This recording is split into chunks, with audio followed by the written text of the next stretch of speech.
Chapter 1, Black Dog. Do you ever think about killing yourself? Don't lie. Of course you do. I bet everybody does. Some people think about it at every minor inconvenience. Others work their way to it like they're climbing Everest. They start off with, this is fine, then this is getting a little tough. They push through what they're prepared to tolerate and keep going past what they ever thought they could bear. Then, eventually, at the furthest point measurable from where they started, they look out across the ocean of shit they've gotten lost in, when there's nothing but misery and pain and sadness in every direction, forever. Then they consider checking out. Doesn't mean they act on it.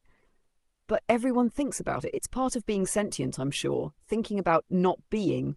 Once you know you're here, you have to consider the alternative. I'm a QC reject. Stamped, marked down emo. I think about little else. It's a fun hobby. Damn it. It's a full-time job, a vocation, a calling. I was always a bit of a weirdo, a sullen child, old head on young shoulders. Blah de blah de blurg. I've talked about this with the others.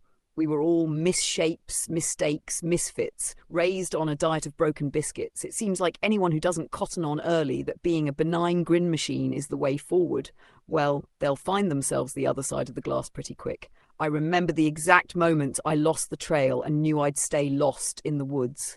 I'll tell you about it someday. What was I saying? Killing yourself. Myself. The act. Topping yourself, that's the one my mum uses. Popping off, doing yourself in, taking an early bath, going out west. I like that one. It's romantic. I'm definitely in the former camp, by the way. In that either-or choice, I'm queuing up for it. If I get into an argument, I don't want to lash out at my opponent. I want to slip a noose around my own neck. Feel ill? Might as well finish myself off. I'm clearly dying anyway. Sitting around bored and unmotivated? Well, I guess this could be my only friend, the end. Can't sleep? You should take a lethal dose. Just had a really good time? Might as well go out on a high. Now's as good a time as any. Right? You can't say this stuff out loud. Of course not. Why not? Reasons. It crosses the mind, though. That's all I'm saying. Not that I'm going to act on it, but it's always there. It's like whenever I open a new packet of butter or a tub of ice cream, I feel the urge to gouge it all out at once, right from the middle. I don't, though. I work in from the edges, one portion at a time, like life, day after day. The urge is there, though. I'm sure it's in everyone. We're just not supposed to say it out loud to each other. We have filters. We have the aforementioned reasons. What I like about the pack is they let you say this stuff out loud. They kind of agree, some more than others. They let you get it off your chest, and they come back with their version or a spin on your perspective. I know they know more about me, my mind, how it works, and how it fails than anyone else. They're my friends.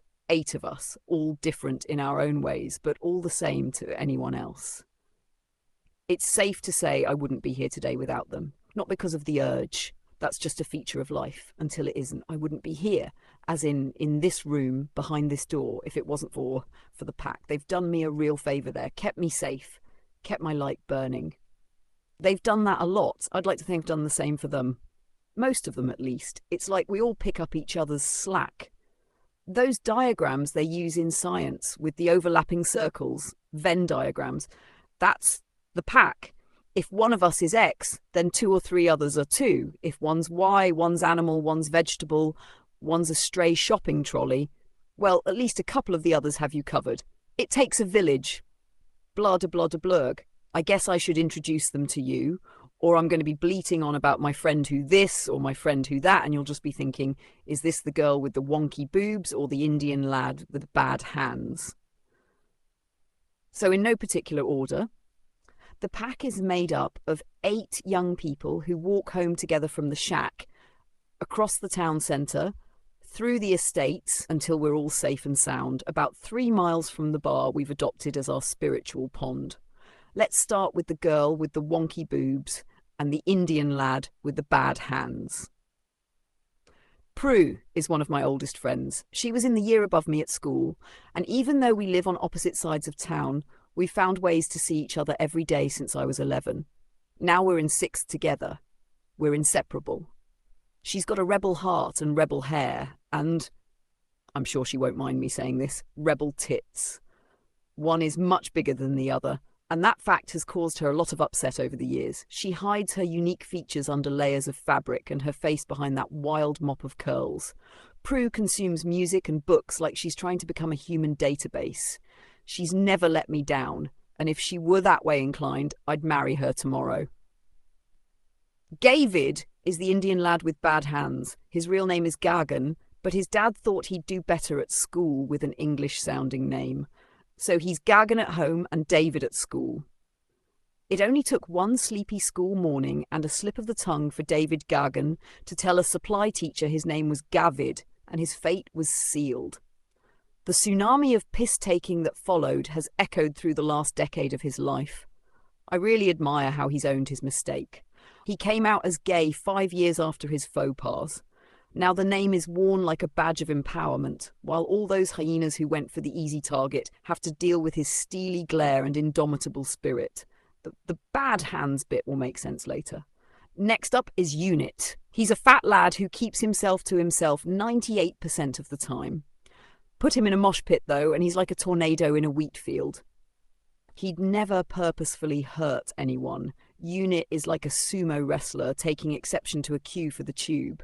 He doesn't talk a lot. When he does, it's usually about something deeply nerdy. He's kind to dogs and cats, and one of the last of us to get home at the end of a night. I suspect he's in love. He doesn't know how to express it, so he eats his feelings, and he eats my lunch. Bless. Twink's a funny one. Literally. They're not really a mosher in the traditional sense, but as the only non-binary glitter glam glitchcore theatre kid in school, it's kind of our responsibility to keep them out of trouble. It's not that difficult because everybody loves Twink, and I mean everybody. Teachers, parents, boys and girls of all ages. Everybody except Twink, I think. That saying about being your own worst enemy? That's Twinkle. They're a nightmare, and camp as Christmas. Monk is our resident vinyl nerd and brooding skeptic. He was in Prue's class before we all got into 6th together. His intellect is astounding, but instead of channeling it into English, maths or science, he's an expert in rock music history, subculture, conspiracy theories and folklore. He's generous with his books and records, but he will cross-examine you on them when it's time to give them back. He's the nobleman among us. Peachy? What do I say about Peachy? He's a slut. He's a sweetheart. I think most girls in our age range have got off with him at one point or another. Well, not me, but most. He's not just burning his candle at both ends. Peachy is lighting everyone's wick every chance he gets. At least that's how he starts out. The messes this boy gets into usually end with one of us taking flack on his behalf. While he's off snogging someone, we're cleaning up his vomit. We all know he's covering up for how much he hates his home life, though. He'll do anything to avoid going home. 7 out of 8 gets you to echo. She only moved here about a year ago. Even though she hardly speaks, we adopted her before the shitheads in this town kicked what little there was left of her around the Lidl car park after dark. She's very observant. Unit is in love with her. He's powerless to winged eyeliner and her black-lipped quiet mouth. She came to us with darkwave CDs and a stash of vintage iPods that Monk and Twink practically came over. I like her. She doesn't say much, and she's never loud, but her eyes and her actions show how much she loves the gang. Also, while David never forgets a birthday, it's Echo who gives the most thoughtful presents. See what I mean? Venn diagrams. Then there's me. I figure the 8. We toyed with names for the gang so we could form a band, back before David smashed his wrists to bits. The Hatful 8 was an early contender, but in this day and age, a Smiths reference could get you misunderstood in a Brexit town like Countingdon. And Tarantino's losing his shine too. Monk insisted we go more metal. 808. We laughed him out of the room. Octopussies was David's suggestion. I liked it. Unit was rather vocal in his opposition. 8 Arms to Hold You from Veruca Salt offered no ideas. I wasn't going to play in a band called 10 Tickles. 789 was a contender for a bit, but Peachy said it felt too party canon. That's the level of nerd shit you're dealing with here. Casuals walk away, here be monsters. So we went with the Pack, because we drink at the Shack. But I'll tell you more about that tomorrow. Tomorrow is Friday, and I'm in love with that idea. So join us for the walk along Fascination Street tomorrow night. It's a kill or cure kind of experience.